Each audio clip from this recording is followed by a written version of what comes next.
Madam ಇನ್ನೊಂದು madam ಒಂದು clarification ಬೇಕಿತ್ತು ನನಗೆ. ಮೇಕಪ್ ಮಾಡ್ಕೊಳ್ಳುವಂತ ವಿಚಾರ ಮೇಡಮ್.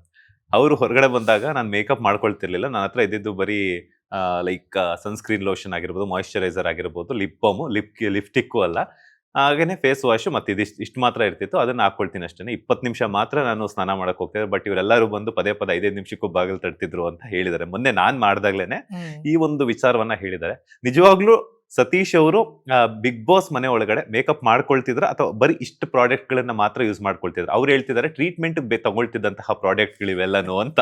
ಹೇಳಿ ಮೇಡಮ್, ನೀವ್ ಅಲ್ಲಿ ಇದ್ರಲ್ಲ, ಸೊ ನಿಮಗ್ ಗೊತ್ತಿರುತ್ತೆ. ಸೊ ಹಾಗಾಗಿ ನಾನು ಅವ್ರ ಮೇಕಪ್ ಮಾಡ್ಕೊಳ್ಳೋದನ್ನ ನೋಡಿಲ್ಲ ನಾನು. ಸೊ ನೋಡಿಲ್ದೇ ಇರೋದ್ರ ಬಗ್ಗೆ ಮಾತಾಡೋದು ತಪ್ಪಾಗತ್ತೆ. ಬಟ್ ನಾನ್ ನೋಡಿರೋದೇನಂದ್ರೆ, ಬಿಗ್ ಬಾಸ್ ಪ್ರತಿಯೊಬ್ಬರಿಗೂ ಬಾತ್ರೂಮ್ ಅಲ್ಲಿ ಒಂದೊಂದು ಕಂಪಾರ್ಟ್ಮೆಂಟ್ಸ್ ಅಂತ ಕೊಟ್ಟಿರೋರು, ಆಯ್ತಾ. ನಾವು ಹೊಸದಾಗಿ ಹೋದಾಗ ನಮ್ಗೆ ಇನ್ನೂ ಏನು ಸಿಕ್ಕಿರ್ಲಿಲ್ಲ, ಅಂದ್ರೆ ಇನ್ನು ಮನೆಗೆ ಕೊಟ್ಟಿರ್ಲಿಲ್ಲ ಬಿಗ್ ಬಾಸ್. ಸೋಪ್ ಆಗಿರ್ಬೋದು, ಟೂತ್ ಪೇಸ್ಟ್ ಆಗಿರ್ಬೋದು, ಶಾಂಪೂ ಆಗಿರ್ಬೋದು. ಒಂದು ಕಂಪಾರ್ಟ್ಮೆಂಟ್ ಮಾತ್ರ ಫುಲ್ ತುಂಬಿಟ್ಟಿದೆ. ನಾವು ಬಹುಶಃ ಇದನ್ನೇ ಬಿಗ್ ಬಾಸ್ ನಮಗ್ ಕೊಟ್ಟಿರ್ಬೋದು ಅನ್ಕೊಂಡ್ರೆ, ಅದಷ್ಟು ಸತೀಶಿಗೆ ಸಂಬಂಧಪಟ್ಟಿದ್ದು. ಏನೇನೋ ಬಾಟಲ್ಸ್, ಲೈಕ್ ಆಲ್ ಮೇಕಪ್ ಆಗಿರ್ಬೋದು, ಟಾಯ್ಲೆಟ್ರೀಸ್ ಆಗಿರ್ಬೋದು, ಫುಲ್ ತುಂಬ್ಕೊಂಡ್ಬಿಟ್ಟಿದೆ. ನಾನು ಏನು ಬಿಗ್ ಬಾಸ್ ಇಷ್ಟು ಕೊಟ್ಟಿದಾರ ಆದ್ರೆ ಅಷ್ಟು ಜನಗಳಿಗೆ ಕಡಿಮೆ ಅನ್ಸುತ್ತೆ. ಬಟ್ ಅದು ತುಂಬಾ ಜಾಸ್ತಿ ಇದೆಯಲ್ಲ ಅಂದ್ರೆ, ಇಲ್ಲ ಇದಿಷ್ಟು ಬರೀ ಸತೀಶ್ ಅವ್ರದ್ದು ಅಂತ ಹೇಳ್ತಾರೆ. ಅವ್ರು ಮೇಕಪ್ ಮಾಡ್ಕೊಳ್ತಿದ್ರೋ ಇಲ್ವೋ ಗೊತ್ತಿಲ್ಲ. ಬಟ್ ನಾನು ಹೇಳ್ದಲ್ಲ, ಅವ್ರದೇ ಒಂದು ರೀತಿ ಇದೆ.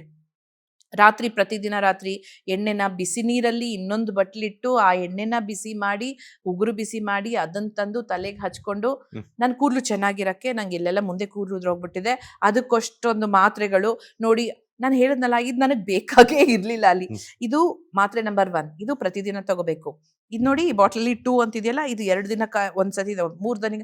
ನನಗ್ ಯಾಕದು? ನೀವ್ ಎಷ್ಟ್ ದಿನಕ್ಕಾದ್ರೂ ತಗೊಳ್ಳಿ, ನನಗ್ ಬೇಡ. ನನ್ ಕೂದಲು ಚೆನ್ನಾಗಿದೆ, ನಾನು ಬರೀ ಎಣ್ಣೆ ಹಚ್ಕೊಂಡಿರ್ತೀನಿ ನಾನು, ಆ ಥರದ್ದು. ಆಮೇಲೆ ನೋಡಿ, ಇವಾಗ ನನ್ನ ಮುಖದಲ್ಲಿ ಆಯಿಲ್ ಇದೆಯಾ, ಇವಾಗ 2 ನಿಮಿಷ ನಾನು ಬಾತ್ರೂಮ್ಗೆ ಹೋಗಿ ಬರ್ತೀನಿ ನೋಡಿ, ಆಮೇಲೆ ನೋಡಿ ಅಂತ ಹೋಗೋರು, ಒಂದಷ್ಟು ಹೊತ್ತಾದ್ಮೇಲೆ ಬಂದವರು ಪೌಡರ್ ಪ್ಯಾಡ್ ಮಾಡ್ಕೊಂಡಿರೋರು. ನಾನು ಮುಟ್ಟಿಲ್ಲ, ಸೋಪ್ ಮುಟ್ಟಿಲ್ಲ, ಅದು ಮುಟ್ಟಿಲ್ಲ. ನಿಮ್ ಮುಖ ತುಂಬಾ ಚೆನ್ನಾಗಿದೆ, ನಿಮ್ಗಿಷ್ಟ, ನಿಮ್ಗೆ ಏನ್ ಬೇಕಾದ್ರೂ ಮಾಡ್ಕೊಳ್ಳಿ, ನನಗೆ ಯಾಕೆ ಬಂದು ತಲೆ ತಿನ್ಬೇಕು? ನನಗೆ ಅಂದ್ರೆ ನಾನು ಒಬ್ಳಿಗೆ ಅಲ್ಲ, ಮಿಕ್ಕಿದವ್ರು ಎಲ್ರಿಗೂ ಆ ಥರ. ಅವ್ರಿಗೆ ಪ್ರತಿಯೊಂದಕ್ಕೂ ನನ್ನ ಲಿಪ್ಸ್ ನೋಡಿ, ಲಿಪ್ ಬಾಮ್ ನೋಡಿ, ಅದು ನೋಡಿ, ಇದು ನೋಡಿ, ಚೆನ್ನಾಗಿರಿ. ನಿಮ್ ಬಗ್ಗೆ ನೀವು ಕೇರ್ ತಗೊಳ್ತೀರಾ, ಎಲ್ಲ ಫೈನ್. ಬಟ್ ನೀವ್ ಒಬ್ರೇ ಇಲ್ಲ, ನಿಮ್ಮ ಜೊತೆ ಒಬ್ರು ಜಂಟಿ ಇದ್ದಾರೆ. ಪ್ರತಿದಿನ ಅವರು ನಿಮ್ ಜೊತೆ ನಿಮ್ಮ ಕಾರ್ಯಗಳಿಗೋಸ್ಕರ ಬರ್ಬೇಕು ಹೊರತು ಅವ್ರೆಲ್ಲೂ ಅವ್ರನ್ನ ನಿರೂಪಿಸ್ಕೊಳಕ್ಕೆ ಆಗ್ತಿಲ್ಲ. ಅವ್ರು ಹೇಳ್ತಾರೆ, ಏನ್ ನಿರೂಪಿಸ್ಕೊಳ್ಳಿ ಮಂಜಕ್ಕ, ನಾನು 3 ಹೊತ್ತು ಟಾಯ್ಲೆಟ್ ಅಲ್ಲೇ ಇರ್ತೀನಿ ಅವ್ರ ಜೊತೆ ಅಂತಾರೆ. ಚಂದ್ರಪ್ರಭಾ ಅವರು ಒಂದಿನ ತುಂಬಾ ನನಗೆ ಅಲ್ಲಿ ಅವ್ರು ಯಾಕೆ ಸತೀಶ್ ಅವ್ರ ತಿರುಗ್ ಬಿದ್ದೆ ನಾನು ಅಂದ್ರೆ, ಒಂದಿನ ಚಂದ್ರಪ್ರಭಾ ಅವರು ಸ್ನಾನ ಎಲ್ಲ ಮಾಡಿ ರೆಡಿಯಾಗಿ ಬೇಜಾರಲ್ಲಿ ಹಿಂಗ್ ಕೂತಿದ್ದಾರೆ. ನಾನ್ ಸ್ನಾನಕ್ಕೆ ಹೋದೆ, ಏನ್ ಚಂದ್ರಣ್ಣ ಇಲ್ಲಿ ಕೂತಿದ್ದೀರಾ ಅಂತ. ನೋಡಿ ಮೇಡಮ್, ಅವ್ರು ಹೋದವ್ರು ಬರ್ತಾನೆ ಇಲ್ಲ ಸ್ನಾನಕ್ಕೆ. ಅವತ್ತು ಸತೀಶ್ ಅವ್ರ ಹೇರ್ ಕಲರಿಂಗ್ ಡೇ. ಮಾಮೂಲಿ ದಿನಗಳೇ ಇಷ್ಟು ಉದ್ದ ಆಗಿರುತ್ತೆ, ಹೇರ್ ಕಲರಿಂಗ್ ಡೇ ಯೋಚನೆ ಮಾಡಿ.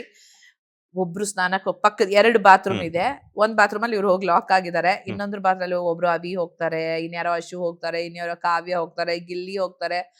5-6 ಜನ ಹೋಗ್ತಾ ಇದಾರೆ, ಬರ್ತಾ ಇದಾರೆ. ಇವ್ರ ಬಾಗ್ಲು ಮಾತ್ರ ತೆಗಿತಾನೆ ಇಲ್ಲ.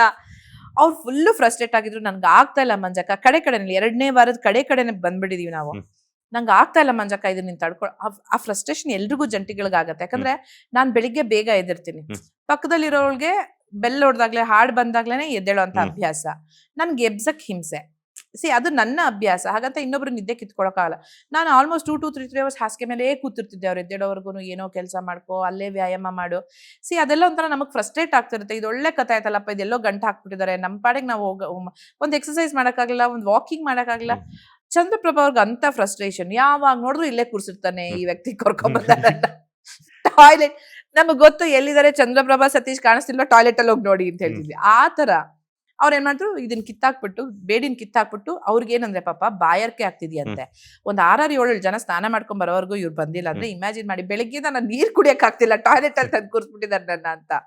ನೀರ್ ಕುಡಿಯಕ್ಕೆ ಅಂತ ಹೋದ್ರು, ಸುಧೀರ್ ಅವ್ರು ಬಂದ್ರು, ಏನೋ ಕೇಳಿದ್ರು, ಫ್ರಸ್ಟ್ರೇಟ್ ಆದ್ರು, ಗ್ಲಾಸ್ ಹೊಡೆದ್ ಹಾಕಿದ್ರು, ಅಳ್ತಾ ಇದಾರೆ. ನೀವ್ ಅದೆಲ್ಲ ನೋಡಿರ್ತೀರ. ಯಾವ ಮನುಷ್ಯ ಅಳೋದನ್ನ ನಾಟಕ ಮಾಡ್ತಾನೆ ಸುಮ್ನೆ ಅಂದ್ರೆ, ಆ ನಾಟಕದ ಅಳುನು ನಮಗ್ ಗೊತ್ತಾಗತ್ತೆ, ನಿಜವಾದ ಅಳುನು ಗೊತ್ತಾಗತ್ತೆ. ನಮಗ್ ಬೇಜಾರಾಗೋಯ್ತು, ಪಾಪ ಏನಪ್ಪ ಇದು ಅಂತ. ಅಲ್ಲಿ ಸುಧಿ ಅವ್ರ ಹತ್ರ, ಇವರು ಸತೀಶ್ ಅವ್ರ ಹತ್ರ ಹೋಗಿ ಹೇಳ್ತಾ ಇದೀವಿ, ಯಾಕೆ ಹಿಂಗ್ ಮಾಡ್ತೀರಾ ಅಂತ. ಅಲ್ಲೊಂದ್ ಜೋರ್ ಜಗಳ ಶುರು ಆಗ್ಬಿಡ್ತು ಅವ್ರಿಬ್ರು. ಅದೆಲ್ಲ ಆದ್ಮೇಲೆ ಏನಾದ್ರೂ ನೀವಿಬ್ರು ಮಾತಾಡ್ಕೊಂಡು ತೀರ್ಮಾನಕ್ಕೆ ಬನ್ನಿ ಅಂತ ಹೇಳಿದ್ರೆ, ಸತೀಶ್ ಅವ್ರು ನನ್ನ ಬನ್ನಿ ಇಲ್ಲಿ, ಇದೆಲ್ಲ ಪ್ಲಾನು, ಅವನೇ ಮಾಡ್ತಿರೋದು, ನಾಟಕ ಆಡ್ತಿದ್ದಾನೆ ಅಂತಾರೆ. ನನಗ್ ರೇಗೋಯ್ತು. ಅಲ್ಲ, ಆ ವ್ಯಕ್ತಿ ಫ್ರಸ್ಟ್ರೇಟೆಡ್ ಆಗಿ ಅಳ್ತಿದ್ದಾರೆ, ನಿಮ್ಗೇನ್ ಬುದ್ಧಿಗಿದ್ದಿ ಇದೆಯೋ ಇಲ್ವೋ, ಅವ್ರ ಬಗ್ಗೆನೂ ಯೋಚನೆ ಮಾಡ್ಬೇಕು ತಾನೆ ಅಂತೆಲ್ಲ ಬೈದೆ. ಅಂದ್ರೆ ಬೈದಿಲ್ಲ, ಒಂದ್ ಸ್ವಲ್ಪ ಬುದ್ಧಿ ಮಾತು ಹೇಳಿದ್ದು. ಅದೆಲ್ಲ ಅವ್ರಿಗೆ ಇವಳು ನನ್ನ ವಿರುದ್ಧ ಇದ್ದಾಳೆ ಅಂತ ಅನ್ನಿಸ್ತು. ಏನ್ ಕತೆನೋ ಗೊತ್ತಿಲ್ಲ, ಫುಲ್ಲು ಉಲ್ಟಾ ಹೊಡಿಯಕ್ ಶುರು ಮಾಡಿದ್ರು. ಹ್ಮ್. ನಾನು ಆಯ್ತಪ್ಪ ಸ್ವಾಮಿ, ನಿಮ್ ಪಾಡಿಗೆ ನೀವಿರಿ, ನಮ್ಮ ಪಾಡಿಗೆ ನಾವಿರಿ ಅಂತ ಇಷ್ಟೇ ಆಗಿರೋದು. ಹ್ಮ್.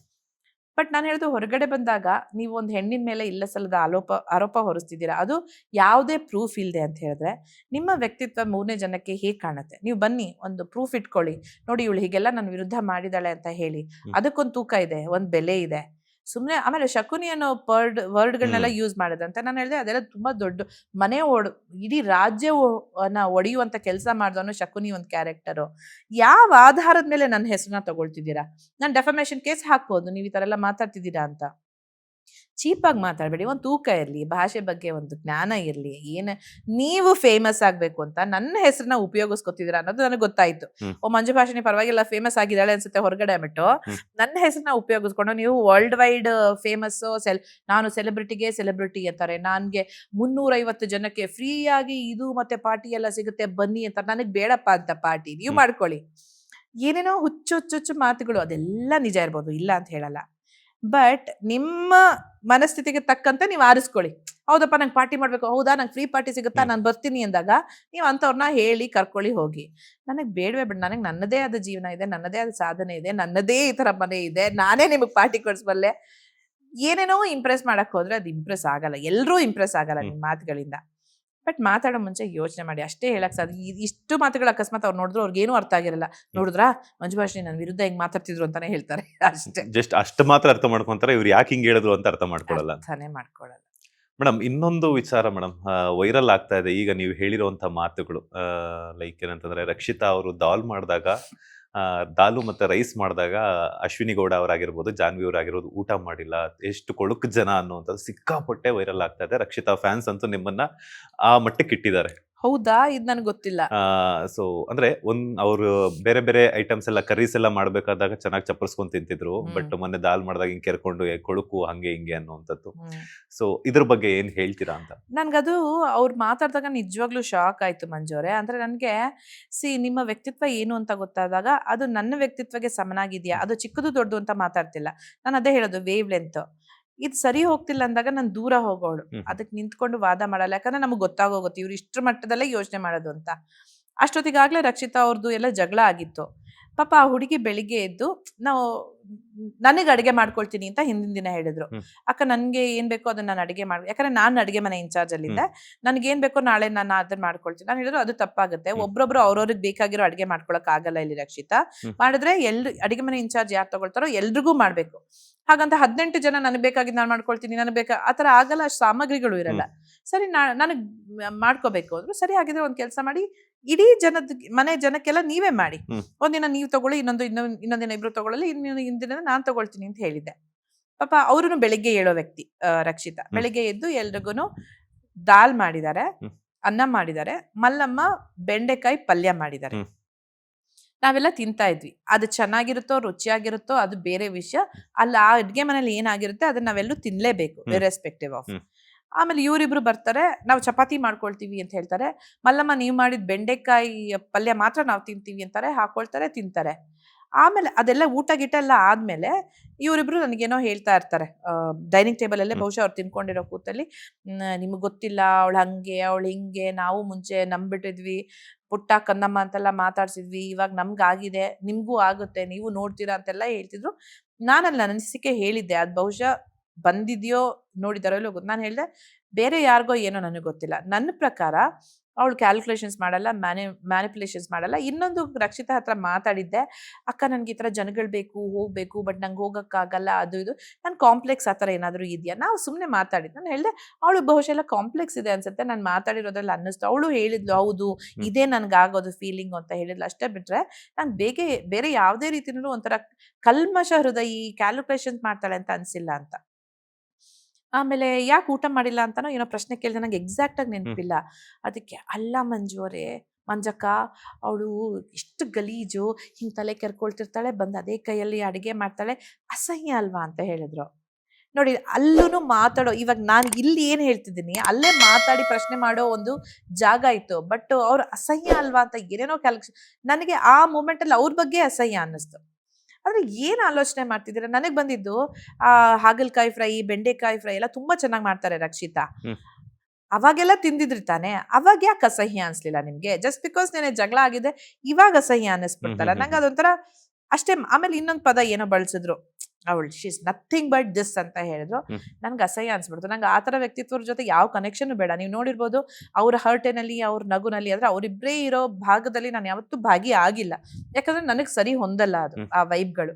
ಇನ್ನೊಬ್ರನ್ನ ಯಾರನ್ನೋ ಹೀಯಾಳಿಸಿ, ಇನ್ನೊಬ್ರನ್ನ ಯಾರನ್ನೋ ಅಪಹಾಸ್ಯ ಮಾಡಿ, ತಮಾಷೆ ಮಾಡಿ, ಅದನ್ನ ನೀವು ಜೋಕ್ ಅನ್ನೋ ಹೆಸರಿಟ್ಟು ನೀವು ಎಂಜಾಯ್ ಮಾಡ್ತಿದ್ದೀರಾ ಅಂದ್ರೆ ನಿಮ್ಮ ಮನಸ್ಥಿತಿಗಳನ್ನ ಹೇಳುತ್ತೆ ಅದು. ಸೊ ಅಲ್ಲಿಂದ ಎದ್ದು ಬಂದ್ಬಿಟ್ಟಿದ್ದೆ. ಅದನ್ನೇ ಹೇಳ್ದೆ ನಾನು. ಅಂದ್ರೆ ಅಲ್ಲೊಂದ್ ಮಾತು, ಇಲ್ಲೊಂದ್ ಮಾತು, ಇಲ್ಲೊಂದ್ ಮಾತು, ರಿಯಲ್ ನಿಮ್ಮ ವ್ಯಕ್ತಿತ್ವ ಏನು ಅನ್ನೋದನ್ನ ತೋರಿಸ್ತಾ ಹೋಗುತ್ತೆ. ಇಷ್ಟೇ ಆಗಿರೋದು, ಅಷ್ಟೇ, ಬೇರೆ ಏನಿಲ್ಲ. ಲೇಟೆಸ್ಟ್ ಹಾಗೂ ಇಂಟ್ರೆಸ್ಟಿಂಗ್ ಸುದ್ದಿಗಳಿಗಾಗಿ ಬಾಸ್ ಟಿವಿ ಕನ್ನಡ ಚಾನೆಲ್ನ ಸಬ್ಸ್ಕ್ರೈಬ್ ಮಾಡಿ. ಹಾಗೆಯೇ ಬೆಲ್ ಐಕಾನ್ ಪ್ರೆಸ್ ಮಾಡಿ. ಇದರ ಜೊತೆಗೆ ಫೇಸ್ಬುಕ್, ಇನ್ಸ್ಟಾಗ್ರಾಮ್, ಎಕ್ಸ್ ನಲ್ಲೂ ಮಿಸ್ ಮಾಡದೆ ಫಾಲೋ ಮಾಡಿ.